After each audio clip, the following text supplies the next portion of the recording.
Hello बच्चों, तो आओ प्रश्न को देखते हैं। एक वृत्त के चतुर्थांश के रूप में पेपर की एक शीट का परिमाप 75 सेंटीमीटर है। इसका क्षेत्रफल हमें ज्ञात करना है। तो बच्चों देखो, यहाँ पर हम दिए गए प्रश्न की मुख्य अवधारणा की बात करें तो बच्चों यहाँ पर वृत्त के चतुर्थांश के बारे में कहा गया है। अर्थात बच्चों देखो, यहाँ पर यदि हम वृत्त को 4 भागों में विभाजित करें तो बच्चों यहाँ से जो हमें एक भाग प्राप्त होगा, अर्थात ये वाला भाग, वो वृत्त का चतुर्थांश कहलाएगा। तो यहाँ से हम वृत्त के चतुर्थांश की परिमाप की बात करें तो बच्चों यहाँ से हम क्या लिख सकते हैं। तो देखो, यहाँ पर वृत्त का परिमाप बटे में 4। तो बच्चों यहाँ से हमें ये वाला जो लंबाई है वो हमें ज्ञात हो जाएगा। ठीक है, ये लंबाई हमें ज्ञात हो जाएगी। अब बच्चों देखो, यहाँ पर ये जो दो त्रिज्याएं हैं वो भी तो यहाँ पर सम्मिलित है। तो इसके लिए बच्चों हमें क्या करना होगा, 2 गुनी त्रिज्या का योग करते हैं। अब बच्चों देखो, यहाँ से वृत्त का परिमाप का सूत्र क्या होता है, तो 2 गुनी पाई आर बटे में 4 प्लस का क्या हो जाएगा, 2 गुनी आर। तो बच्चों यहाँ पर 2 से हम 4 को विभाजित करेंगे 2 बार में, तो यहाँ से हमें प्राप्त हो जाएगा वृत्त के चतुर्थांश का परिमाप पाई आर बटे 2 प्लस का 2 गुनी आर। अब बच्चों देखो, हमें क्योंकि इस चतुर्थांश का क्षेत्रफल ज्ञात करना है तो यहाँ से वृत्त का चतुर्थांश का क्षेत्रफल बराबर हमें प्राप्त हो जाएगा। देखो, हम वृत्त के क्षेत्रफल अर्थात पाई आर स्क्वायर को 4 भागों में विभाजित कर दे तो हमें वृत्त का चतुर्थांश का क्षेत्रफल प्राप्त हो जाएगा। अब बच्चों देखो, इस मुख्य अवधारणा की सहायता से हम दिए गए प्रश्न को हल करते हैं। बच्चों, क्योंकि हमें वृत्त का चतुर्थांश का परिमाप क्या दे रखा है, तो बच्चों ये हमें दे रखा है, देखो यहाँ पर 75 सेंटीमीटर के बराबर। तो यहाँ पर हम लिखेंगे 75 सेंटीमीटर।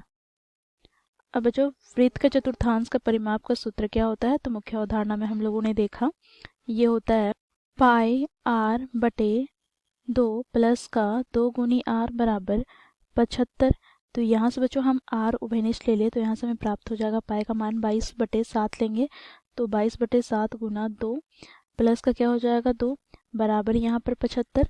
तो यहाँ से बच्चों देखो, हमें आर बराबर प्राप्त हो जाएगा 22, और यहाँ पर बच्चों देखो लघुत्तम हम 14 लेते हैं, तो यहाँ पर 22 प्लस क्या हो जाएगा, तो 14 दूनी 28। ठीक है, बराबर हमें यहाँ पर 75 प्राप्त हो गया। तो बच्चों यहाँ से हमें आर बराबर क्या प्राप्त हो जाएगा, तो आर बराबर यहाँ पर हमें प्राप्त हो जाएगा बच्चों 75 बटे में यहाँ पर 28 प्लस 22 कितना हो जाएगा, तो 50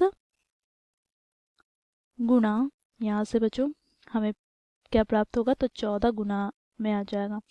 तो यहाँ से देखो, हम किससे विभाजित करेंगे 25 से, तो 25 तिया 75, 25 दूनी 50, 2 से विभाजित करते हैं 7 को, तो 2 सत्ते 14। तो यहाँ से बच्चों हमें आर क्या प्राप्त हो गया, तो 21 सेंटीमीटर। अब बच्चों देखो, प्रश्न में हमें क्या कहा गया है, तो वृत्त के चतुर्थांश का क्षेत्रफल हमें ज्ञात करने को कहा गया है। तो यहाँ से हम लिखेंगे वृत्त के चतुर्थांश का क्षेत्रफल बराबर क्या होगा, तो मुख्य अवधारणा में हम लोगों ने देखा, इसका सूत्र होता है पाई आर स्क्वायर बटे में 4। ठीक है बच्चों, यहाँ से हम मान रखेंगे, तो आर अर्थात त्रिज्या हम लोगों ने क्या ज्ञात कर रखा है, तो बच्चों देखो यहाँ पर 21 सेंटीमीटर। तो यहाँ से हम पाई का मान लेंगे 22/7 गुना यहाँ से 1/4 गुना आर स्क्वायर अर्थात 21 गुना 21। तो यहाँ से बच्चों देखो 7 तिया 21। ठीक है, तो यहाँ से हमें क्या प्राप्त हो जाएगा, तो बच्चों देखो 22 को हम क्या करेंगे 2 से विभाजित करते हैं तो 11 बार में विभाजित हो जाएगा, और 4 को हम 2 से विभाजित करेंगे तो 2 बार में विभाजित हो जाएगा। तो यहाँ से बच्चों 11 गुना 3 एका 3, 3 दूनी 6 बटे में 2। तो यहाँ से बच्चों हमें क्या प्राप्त हो जाएगा, तो देखो 11 तिया 33, हाथ में 3, 11 छक 63 और 3 69 बटे में 2। 2 से हम विभाजित करते हैं तो यहाँ पे 2 तिया 6, 2 चौके 8, 2 छक 12.5 सेंटीमीटर स्क्वायर हमें वृत्त के चतुर्थांश का क्षेत्रफल प्राप्त हो जाएगा। तो ये हो जाएगा बच्चों हमारे दिए गए प्रश्न का उत्तर। आशा करती हूँ आप लोगों को यह प्रश्न समझ में आया होगा। धन्यवाद।